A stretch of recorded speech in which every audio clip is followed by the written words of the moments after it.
اكبر مشروع سياحي ترفيهي على مستوى مصر كلها، 3000 غرفه فندقيه تقريبا، برايفت جاكوزي في الكابانا بتاعتك على البحر على طول. اكبر كينز كلاب موجود على مستوى فنادق مصر كلها. الاطفال بالتحديد بقى عينهم قوي الستايل بتاع الغرفه دي. اكبر تنوع بوفيه انت ممكن تشوفه على مستوى فنادق مصر كلها، اكتر من 200 لعبه اونلاين. هو ريكسوس راداميس. مستوى الرفاهيه والفخامه اللي بتقدم في الفندق هنا بشكل عام ممتازه. الفكره ان انت ريكسوس راداميس جامع لك حاجات كتير قوي مع بعض، حمامات سباحه كتير جدا جدا وبمساحات على مستوى الفندق كله. الاكتيفيتي اللي بتحصل هنا كتير جدا، سواء بقى على البول على البيتش، بحيث انك كده كده ما تزهقش. بالنسبه للشط هنا بقى فهو شط صخري، تقدر تشوف سمك، تقدر تشوف شعاب مرجانيه، تستمتع بالسنوركلينج بكل بساطه. اجمل تجربه كابانا في شرم الشيخ هي موجوده هنا في راداميس، بقى مجهزه بالكامل، فيها برايفت جاكوزي على البحر على طول. هو الفندق بيوفر لك كل حاجه على البيتش، عندك مطاعم سناكس وعندك بارات، وكمان عندك كيدز كلاب موجود بس على البيتش. اكبر كيدز كلاب موجود على مستوى فنادق مصر كلها، ريكسي كيدز كلاب. الموضوع اكبر من مجرد كيدز كلاب وخلاص، لا، قصه كبيره شويتين. انت تقدر تسيب اولادك هنا اصلا طول اليوم زي ما انت عايز وتنطلق. تعالوا اوريكم ايه اللي بيحصل هنا. هنا طبعا الاطفال بيعيشوا الاكسبيرينس بتاعت راجل المطاف. التجربه ممتعه جدا بالنسبه للاطفال، ودي من اكثر الاكتيفيتي اللي الاطفال بيحبوا يجربوها هنا. بالنسبه بقى كل الاطفال اللي بيحبوا الرسم والتلوين، هنا بيساعدوهم ان هم يلونوا يرسموا. الوود ورك شوب، الستيم لاب، الجونيور شيف اكاديمي. الحاجات الحلوه هنا هي الجونجل طبعا، والاولاد بيلعبوا هنا لازم بيكون دايما فيها حاجات تسليهم.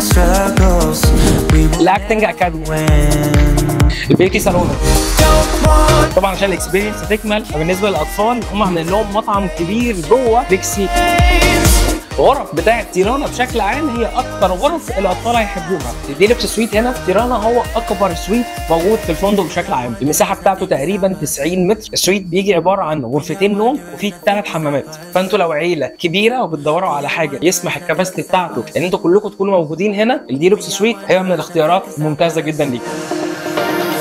اكبر تنوع بوفيه انت ممكن تشوفه على مستوى فنادق مصر كلها موجود هنا، كل حاجه انت ممكن تحلم بيها وتتخيلها موجوده.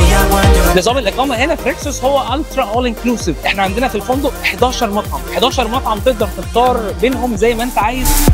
البوفيه هنا بنظام الانترناشونال، تنوع الاصناف هنا رهيب، اكتر من 800 900 ايتم تقريبا، كل حاجه انت ممكن تتخيلها وبتحلم بيها هتلاقيها. التنوع ده بالفرايتي دي بشكل عام انا ما شفتهاش. بتكلم هنا في شيفات على اعلى مستوى بيقدموا لك خدمه وسيرفيس احسن حاجه ممكنه. المنجل من احلى واجمل التجارب اللي انت ممكن تقضيها هنا في ريكسوس راداميس. ومن هنا بقى بتبدا الاكسبيرينس. اول حاجه بتعملها ان انت بتبدا تختار ايه هي الايتمز اللي انت عايز تاكلها اصلا هنا. تبدا تشوف بقى الاكسبيرينس، انت حابب تشويها انت بنفسك ولا حابب الشيف هو اللي اوريدي يشويها لك ويساعدك فيه. بشكل عام الاكسبيرينس والجو حلوه، ولازم لما تيجوا ريكسوس راداميس لازم تجربوها. من الحاجات الحلوه هنا قوي برضو هي انجانا سبا. والحلو هنا كمان ان كل جيست ليهم كل يوم ساعه مجانا يقدروا يستخدموا فيها الجاكوزي والستيم، الساونا، التركيش باس، كل ده مجانا كل يوم ولمده ساعه. اي سبورتس كافيه زي ما انتم شايفين هو مكان متخصص للجيمرز، الناس اللي بتحب الالعاب. اول فندق في مصر فيه اي سبورتس كافيه كبيره جدا، تقدر تلعب فيها اكتر من 200 لعبه سواء اونلاين او اوفلاين. سرعه الانترنت هنا خياليه، في اكتر من 800 ميجا بايت كسرعه الانترنت بشكل عام. يوميا من اول الساعه 8:30 تقريبا لغايه الساعه 11 بالليل بيكون في عروض كتير جدا مختلفه. دي ارينا كبيره جدا موجوده في وسط الفندق، دي بس متخصصه بالحفلات والعروض اللي الفندق بيعملها، وكل يوم بيكون في عروض مختلفه عن اليوم اللي قبله، فانت وانت في الفندق بشكل عام عمرك ما هتزهق. ريكسوس راداميس من امتع واجمل التجارب الفندقيه اللي انا عشتها، لان البروجكت ضخم جدا. احنا بنتكلم في اكتر من 3000 غرفه فندقيه، بنتكلم في اكوا بارك عملاقه، بنتكلم في سيم بارك ما اتعملتش قبل كده لا في مصر ولا في الشرق الاوسط. انا شايفه ان هو لما يخلص هيبقى من اكبر واعظم المشاريع السياحيه على مستوى مصر في الفتره الاخيره. هم قادرين يعملوا ده وينفذوه باعلى وافضل كواليتي ممكنه، والمهم ان هم دايما بيطوروا في المشاريع بحيث ان هي تبقى ليها طابع خاص ما اتشافتش قبل كده لا جوه مصر ولا بره مصر.